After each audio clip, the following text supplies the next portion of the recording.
Hey guys, welcome back to Jordan Samuel Skin Talks. How you doing? Cheers. With this 10-ounce martini, this is literally now you're gonna have to believe me. I know we talk about believing me. I mean, I hope you do believe me because I'm an honest person, but it's gonna take a while to get through this at 1 in the afternoon. I'm gonna enjoy it. It's dangerous. I put it in front of me here, where it's usually off to the side here, and I talk like that with my hands, so let's just move it back over here. I mean, it's just vodka, right? It's not gonna stain anything. That's gonna stain. Okay, so today we are talking about different philosophies, which I've talked about a little bit here and there. And I talked about with the video I did with Caroline, which was a year ago, and I can't believe that. Oh my God, where does time go? But you know, she mentioned that she wanted to do a blog post or maybe even a book on all the different philosophies and opinions that doctors have. Same with estheticians, same with even chemists. And I know that they look at it a little bit more defined in terms of studies and research.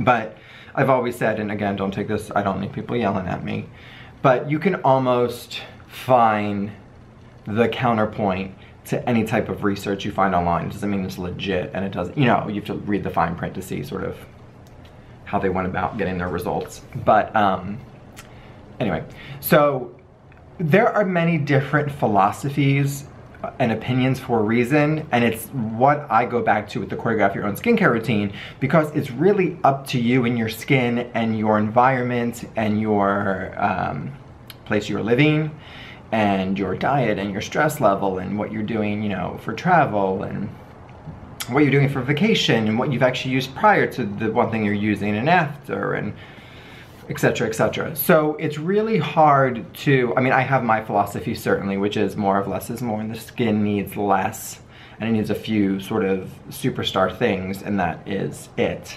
And then Band-Aid products here or there to take care of something, and then once you sort of get over that hump, then we move on from that. But what I wanted to talk about with different philosophies is that give them all a chance. Just because you have found somebody you like and you like listening to, even if that person is me, it can still not be right for your skin type. Now, that does not mean the philosophy or the opinion is wrong, especially amongst dermatologists and estheticians who are working with skin day in and day out, and working with skincare and seeing the changes in skin. You know, I see clients and they come in every 4 weeks. So if I'm putting them on a regimen of certain products and they come back in and I see no improvement, we have to go back to the drawing board if they've been good about their home regimen. If not, I say, come on. I don't, because you have to live, right? But if they're expecting changes and they don't do their home care, then that's a problem. But they, those are the main things. So if their skin has not improved with the home care regimen I put them on, which I thought just upon looking at their skin, knowing their skin, that it would work, and it doesn't, then we go back to the drawing board. So with that being said, right there is sort of the answer of not everything and not every philosophy is going to work for everybody, and that's okay. And again, it doesn't mean the person is incorrect or wrong. And so I sort of, I don't want to say challenge people, but say for instance, somebody is on acids right now. They've heard me talk about acids, they've heard other estheticians talk about acids, they've heard other bloggers talk about acids, and their skin gets red, their skin gets irritated, they've tried a bunch, they've gone beyond just a PL or beyond just a glycolic, and they've done malic and tartaric and glycolic and lactic and salicylic in different percentages and different strengths, and if it's buffered and if it's not, and you know, they just can't get on with it. I would say maybe take a look at something else. There are a lot of estheticians and actually some dermatologists too, probably, sip time.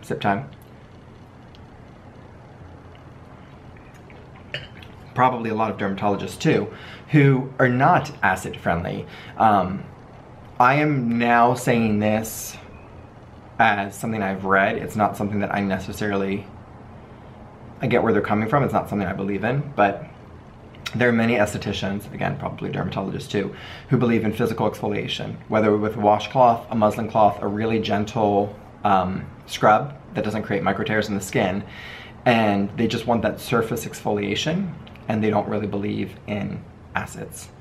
And they think that the overuse of acids leads to a breakdown in the skin, and it leads to more inflammation and more pigmentation issues, because then people aren't protecting their skin as well. That part I get, and I do believe. I think you have to drink responsibly, and also acid and retinol responsibly.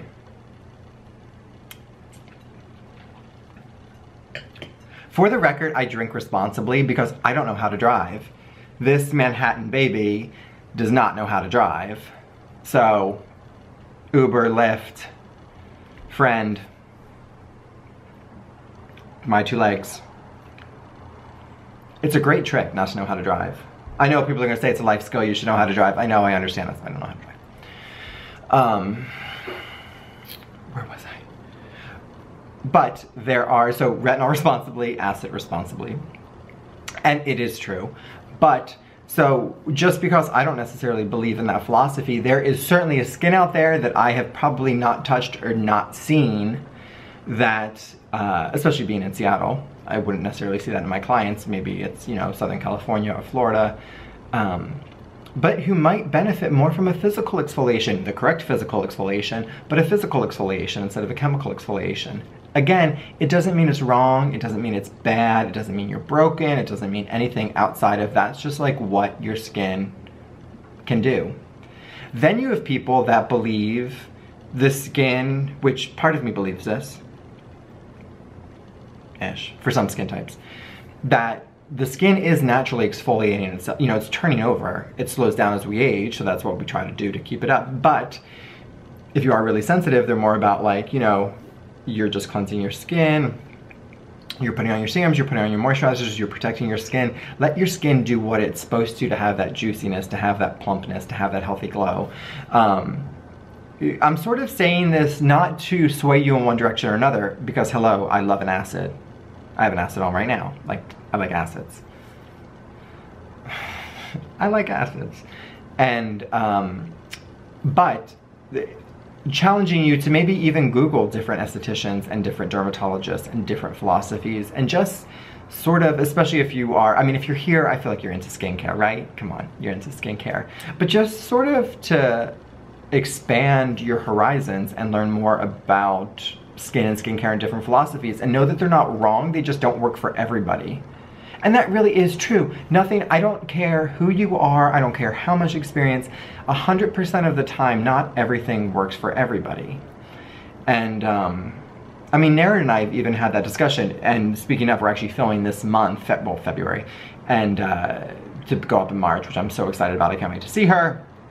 But, you know, where she might put somebody on a stronger retinol, she might put somebody on a gentler retinol, or be like, you know what, no retinol for you, it's not working, we're gonna put you on acids, or no acids for you, we're gonna put you on retinol because the acids aren't working, but the retinol is working. Or strengthen the skin before we put you on acids or retinol, and then build up really, really slowly.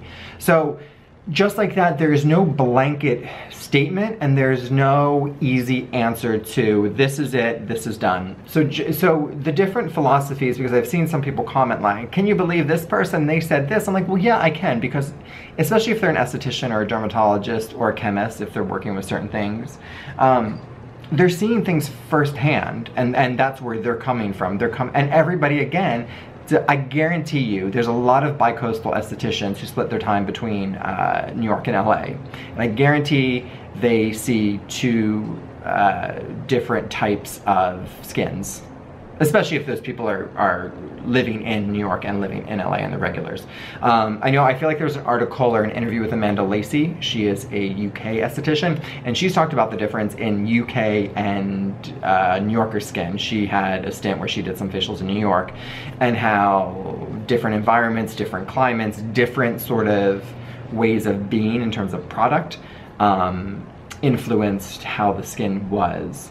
So again, philosophies are dependent also on that, and if they will work and if they won't. So I'm here waving my flag, waving my philosophy of less is more, but really when it comes down to it, it still goes back to choreograph your own skincare, and that trumps the less is more philosophy, because choreographing your own skincare routine can be with my products, and another company's products, with another company's products altogether, with a blend of 6 different companies' products, just whatever really fits your routine, it still comes back to that.